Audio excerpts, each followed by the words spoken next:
欢周老师频道，请按赞、分享，或者是加入成为学员。学员限定影片将使你的国文更上一层楼哦！等等等等，还有周老师最新出的经典古文阅读指南，马上扫描 QR Code 购买吧。Hello， 各位同学好，欢迎收看今天的10分钟国文轻松读。今天我们要讲一首非常有名的诗作，叫做《夜雨寄北》，是李商隐的作品。李商隐他是唐朝末年著名的诗人，他的诗风一直持续影响到了宋朝初年。这首诗当中展现了一个久别之后重逢的假设情景，我们就来看到诗的部分吧。首先我们要注意到的是标题叫做《夜雨寄北》，我们可以想象得到写诗的当下他是在晚上，而且在雨天的时候，他要赠送给某一个人。所以诗里面就说啊，君问归期未有期，巴山夜雨涨秋池。君就是你，你问我什么时候回去，这边的期就是日期嘛，或者是期限。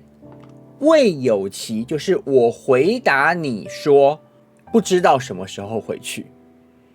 那现在的外面刚刚好是晚上下着雨天，外面的池塘都满溢起来了。那这个地方啊，也点明了季节是在秋天的时候。秋天的晚上其实就已经有一点微凉的了嘛，所以在这种孤单寂寞觉得冷的状态当中，他进一步的讲到了何当共剪西窗烛，却话巴山夜雨时。哇，写得真好啊。第一句话它是在现在当下的一个状态，一个景色，可是到了第二句话呢，他讲的是未来。他说何当就是我们什么时候才要一起共剪西窗烛。剪烛什么意思啊？因为古代的蜡烛，或者是你们以前有点过蜡烛的经验都知道，蜡烛有烛芯嘛。这个烛芯如果你让它一直烧到焦黑的时候，其实那个火会变小，所以你就要把上面焦黑的部分给剪掉，让它继续烧白色的烛芯的部分，那样火才烧得旺。我为什么要剪烛呢？代表说我们没有要熄火嘛，我们在晚上要继续的聊天，还没有要睡觉。所以这边的共剪西窗烛其实就代表了我们在晚上继续的相处在一起。那相处的时候要讲什么呢？要讲当年在巴山夜雨时，我们思念对方的那个时刻。我们现在当下，我们是分别的，现在分别的景色是巴山夜雨涨秋池。可是我期待我们未来团聚的时候，可以把这件事情拿出来讲。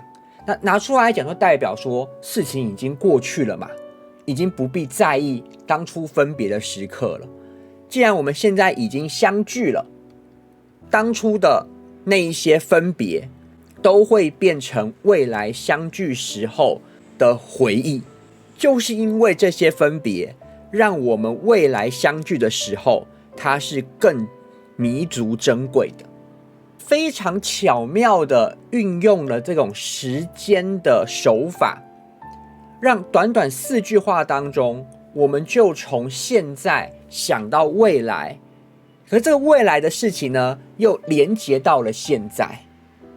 那有些人会提到说，把未来的事情写得好像在眼前一样，这个在修辞上来讲叫做悬想视线。今天就是我们李商隐的《夜雨寄北》，我们下次再见喽，各位拜拜。